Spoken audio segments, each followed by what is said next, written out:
we just did a study on used cars, and used EVs are the hottest thing in the market because they're not expensive. People feel like there's a lot of value there because they're Yeah. relatively new. That the prices are lower, so they're selling actually quicker than internal combustion engines are. Wow, this car is 3 years old. It has 20,000 miles. It's like relatively new and cool. Like, yeah, I'm gonna buy this vehicle. Welcome to EV Insider by Recurrent, where we make it easier to buy and sell electric cars by giving you access to leaders from across the industry. Let's get started. I'm Jessica Caldwell. I'm the head of insights at Edmunds, which is a car shopping and buying website. And then we're talking about EVs, so I'm curious what the first EV that you drove that you were like, whoa, this is going to be a thing. This is going to be different. This is going to change the industry. Oh, wow. Well, I think I have a few experiences. One, I was an intern in Toyota when the hybrid came to the United States, the Prius. That was in the late 90s. Oh, yeah, And they were that's explaining massive. like how that worked. And I was like, my mind was just blown because I was in college and I was just like, wait, what? It's a battery? It was really hard to wrap your mind around that. I want to say it was 1990, late 1990s. I love Um, that didn't they have that visual on the dashboard of like where the energy is going? Did they have that right from the beginning to kind of help I people explain what was happening? I feel like there was a lot of interesting images. I feel like there was also like leaves and trees on the Oh, dashboard. I So we were remember that. having a Yeah. conversation about, oh, look at that. Look at how cool it is. Yeah, I remember the tree growing.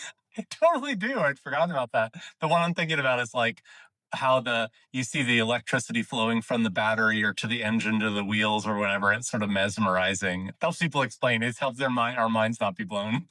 Right. It's hard to remember like 27 years ago, but I remember something like that. And Something. I want to say like the first memorable EV experience I had was driving a Golf, Volkswagen EV on the Autobahn. And that was a really fun experience. Oh wow. Yeah. Yeah, that's cool. That was a long All time right. ago.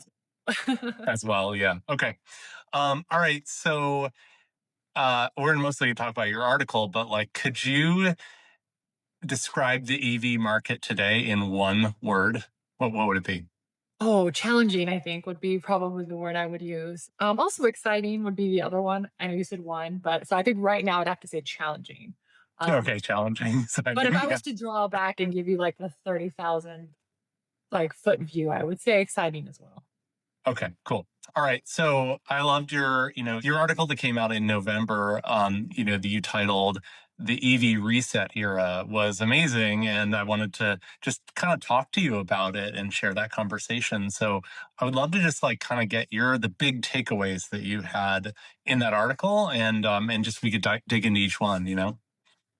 Right. I mean, the question I kept getting through the month of October was really just okay, so the federal tax credit has expired. Has the market completely just fallen off the cliff? And realistically, that was not going to happen. I mean, were things worse? Yes, of course. I mean, there's no way that you get rid of a $7,500 tax credit and things exactly stay the same. That's just not realistic. So we really wanted to look and see it like what is sort of that state of the market? Because right now we're starting to enter this era of people have to buy an EV for the EV itself. I mean, at the very end of that tax credit, people, a lot of them were making these decisions based on the monthly payments. And we all saw how good those were. You would see, new vehicles at 279 with hardly any money down, for things like a Honda Prologue or, whatever it may be.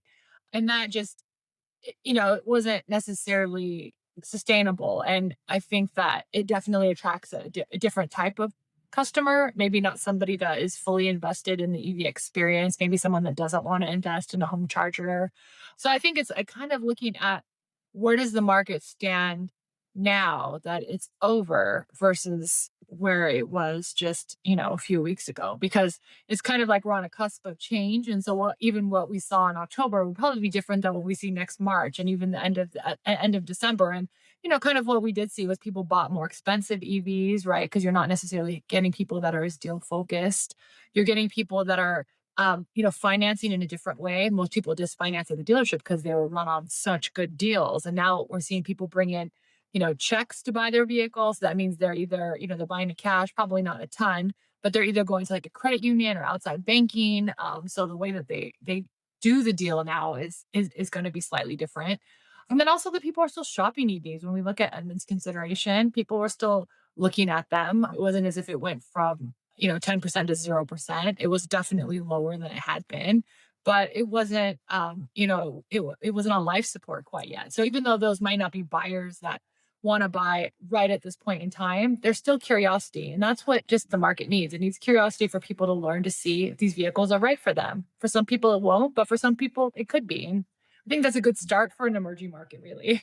Yeah, so that was one of the stats that stood out to me was the September EV consideration number on Edmunds was like 12.7% or something like that, and it dropped to 9%. Am I getting that right for October? Yes.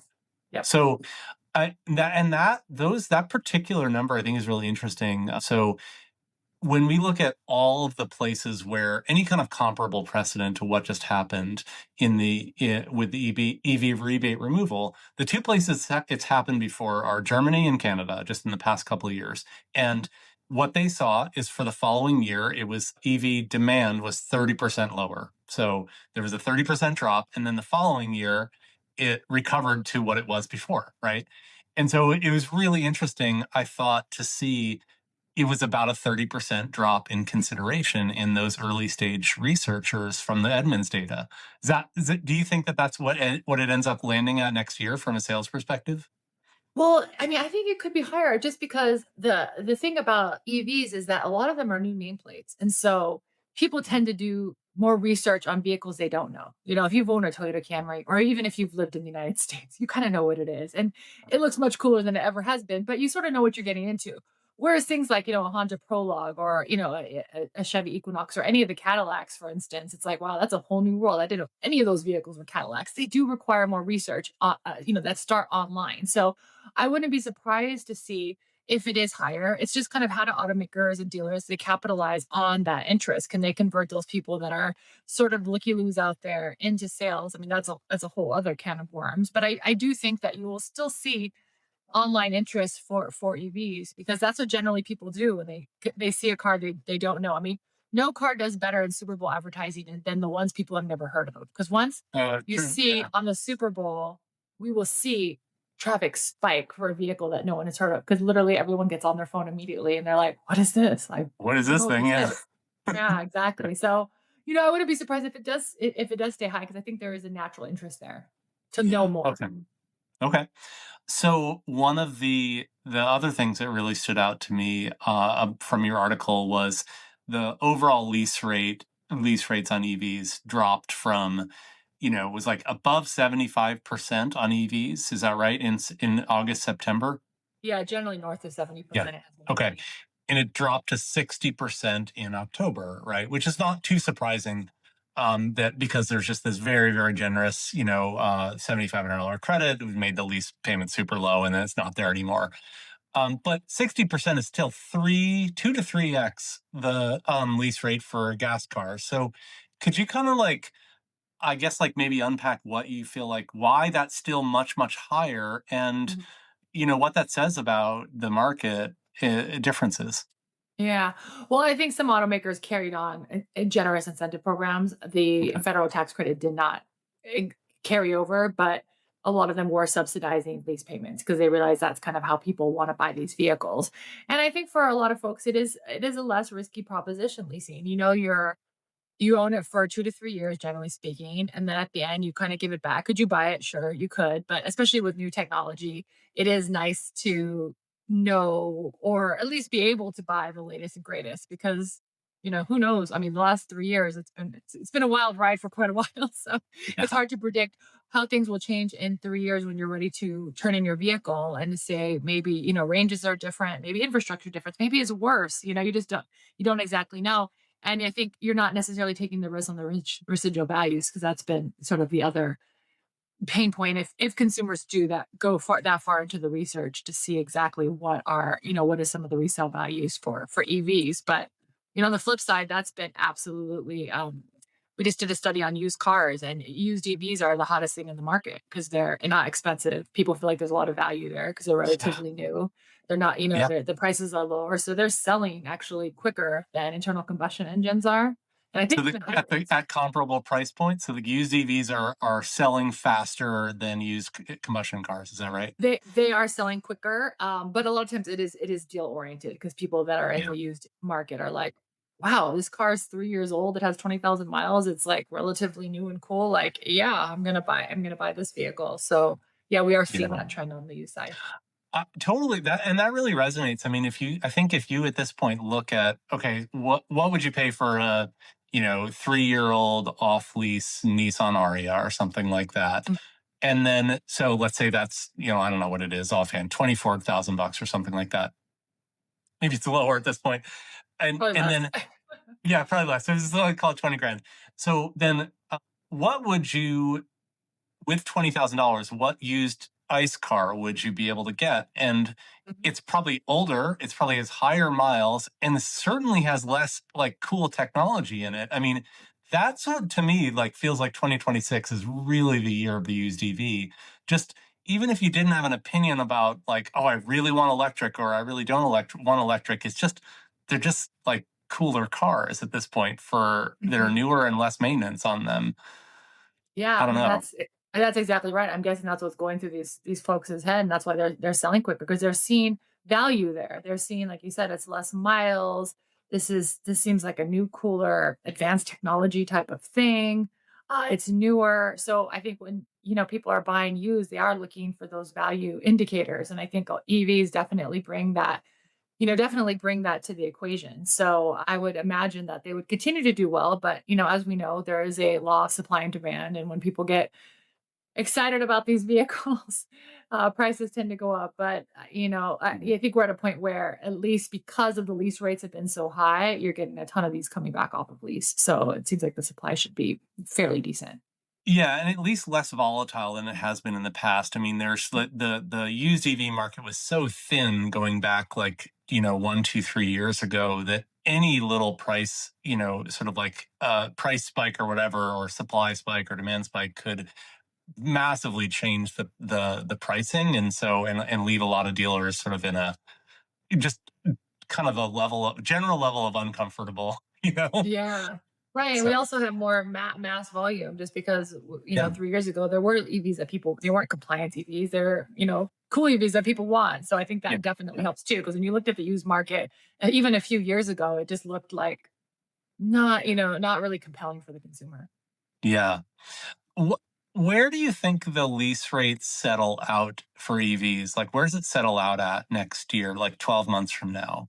Does it go right down to what it is for combustion engine cars, or is it settle at a higher level on a natural basis? I think it's gonna settle much higher. I wouldn't be surprised if it stays in, like, the 40 to 50% range. I think just because if that's people's comfort zone, especially we have the precedent set already, so people coming off of lease, generally you fall into that cycle of then you get into a new lease. And so if you're coming off of people that, 70% of people have been leasing these vehicles, Yeah. you're going to lose net out at 30, lose 30%. It's still, so I think because of that natural thing that we've already set up, it's going to continue to be high. And I just think for EVs, it still makes sense until people consider them a little bit more mainstream and less of a gamble. So interesting. So two factors causing that to be just naturally higher. One is they're evolving really quickly, and so you don't want to. You only want to kind of have a car for 3 years, then you want to have an option of, well, what else is out there? What new cool things, longer range, faster charging, everything like that.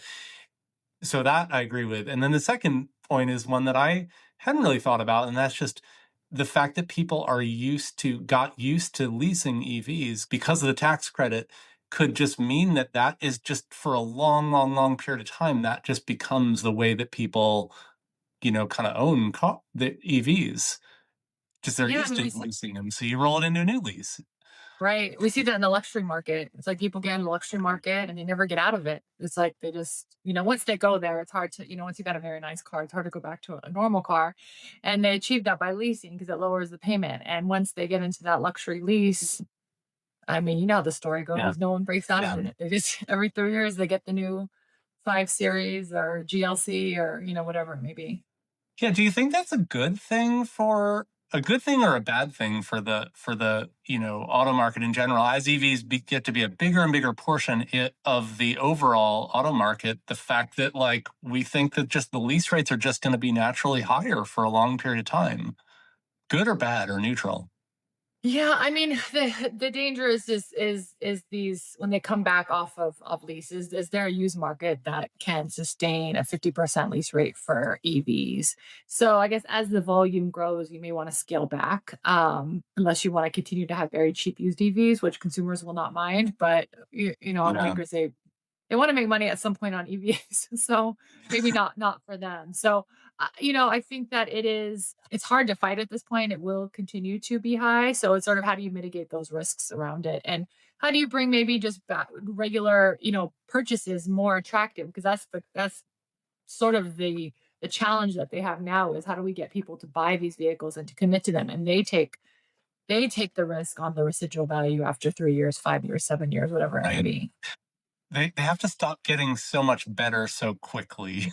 Basically, it's like stop Right. improving the range, stop improving the charging, stop putting all the cool self-driving stuff on there, and then it'll get less Yeah, so yeah, and crazy. that's nothing that a product planner ever wants to hear. Can you please make a worse, less, I less know, cool I know. product, please? But if you think about it, like, in what way is a 2022 Toyota Camry really different than a 2018 Toyota Camry? It's basically the same car. I mean, they do some design changes and stuff like that, maybe really incremental things, but there just aren't these step change level improvements every year. And, it's just, there's just the market maturity is not there yet. And Right? that's, Yeah, it's a double edged sword, it's a double edged yeah, sword. that's exactly what it is. It's the market maturity that exists in other areas of the auto industry, but not in EVs. Okay.